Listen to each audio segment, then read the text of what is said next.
5 changing हमने देख रहे हैं कि इसमें एक्सपेक्टेड भी थी समहाउ, और खास तौर पे नसीम शाह की बात करें वो तो रूल आउट हो चुके हैं। बाकी सबका कहा है कि अभी कंफर्म नहीं है।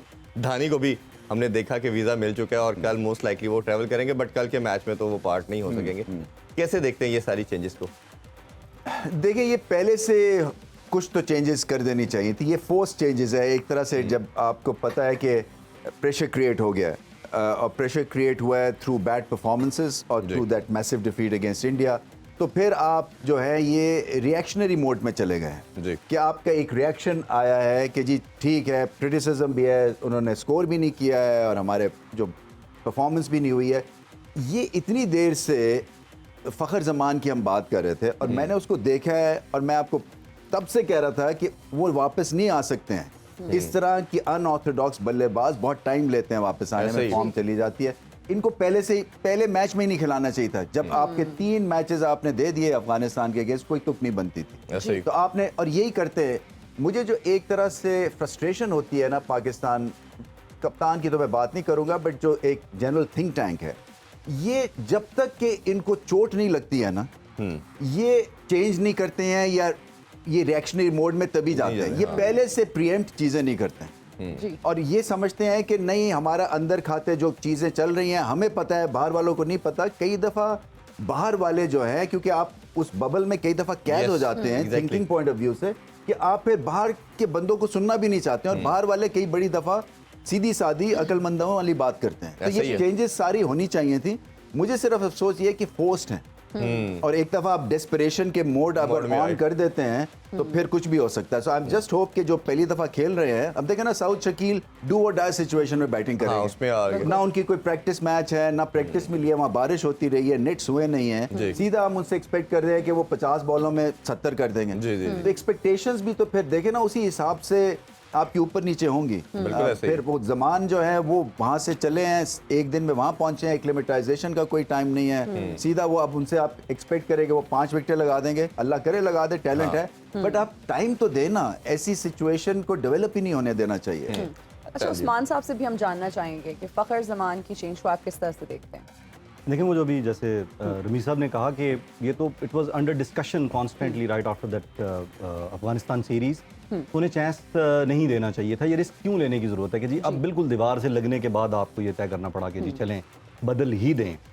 फ़खर ज़मान जो हैं वो देखें, न्यूजीलैंड की सीरीज़ में उन्होंने कंसेक्यूटिव सेंचुरीज़ की, तो वो एक जनरल सा एक टर्म बनती है ना कि जी वो फीस्ट ऑफ फैमिन वाली सूरत हाल है कि जी या तो दावत शिराज है या फिर जो है वो बिल्कुल को कहत साली सी पड़ गई है। तो वो कहत साली वाला पीरियड जब चल रहा हो तो ब्रेक लेना चाहिए। जैसे रमीज भाई ने पहले भी 1-2 शोज में ये बात की कि आप उन्हें रेस्ट दें, मेंटली सुकून करें, तो वो अब ये ब्रेक मिलेगा। लेकिन ये दूसरों के लिए खतरनाक है। अगर हारिस आएंगे राइट ओवे और आते ही वो प्रेशर मैच है, एक तरह से सेमीफाइनल बना हुआ है, उसमें वो आके क्या ही हैज़ टू डू और डाई सिचुएशन में फंसा दिया। कल हम बात कर रहे थे दोनों अब्दुल्ला शफीक और साउथ शकील की, तो वो भी अगर साउथ शकील शामिल हुए हैं स्क्वाड में तो डू और डाई में हुए हैं। तो फ़खर ज़मान को पहले रेस्ट देनी चाहिए थी। He could be a good asset in अगले मैचेस में, कहीं पे बहुत अच्छा भी परफॉर्म कर सकते हैं। तो बिल्कुल ना अखीर नहीं देखनी चाहिए, थोड़ा टाइमली डिसीजन करने चाहिए। वो तो हमने देखा कि शुरू से बात करते रहे कि काफी बाबर रिलक्टेंट रहते हैं कोई बड़ा डिसीजन लेने में। देखो इरफान, मैं जल्दी से एक बात कर दूं ना, या तो आप फॉर्म को सल्यूट करें और फॉर्म बेस्ड टीम सेलेक्ट करें,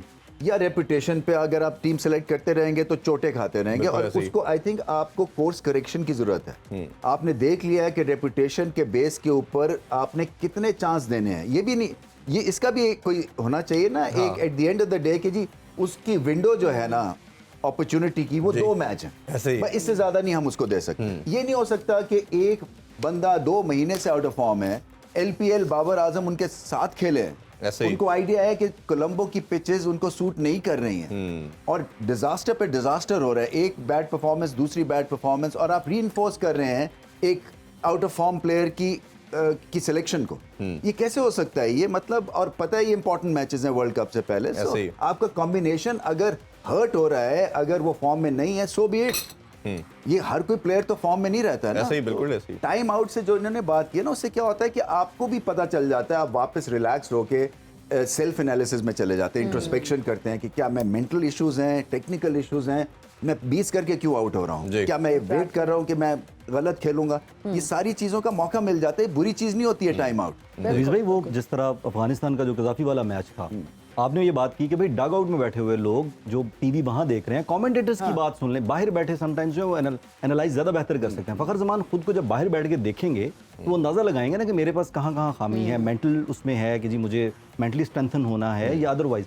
तो वो अगेन बजाय इसके कि बिल्कुल ही फारिग करवा के उसके बाद चांस ही खत्म कर दें कि आइंदा आना ही नहीं। और देखिए बैट पैच तो मेरा ख्याल है बैट्समैन से लेके आज तक हिस्ट्री में सब पे आया, सब बैटर्स पे आता है, बॉलर्स पे आता है। तो उसमें आपने इसका मकसद ये बिल्कुल नहीं है कि जो डगआउट में बैठा है वो वेस्टेड प्लेयर है या उसकी कुछ एफर्ट नहीं है, वो भी इक्वली गुड है।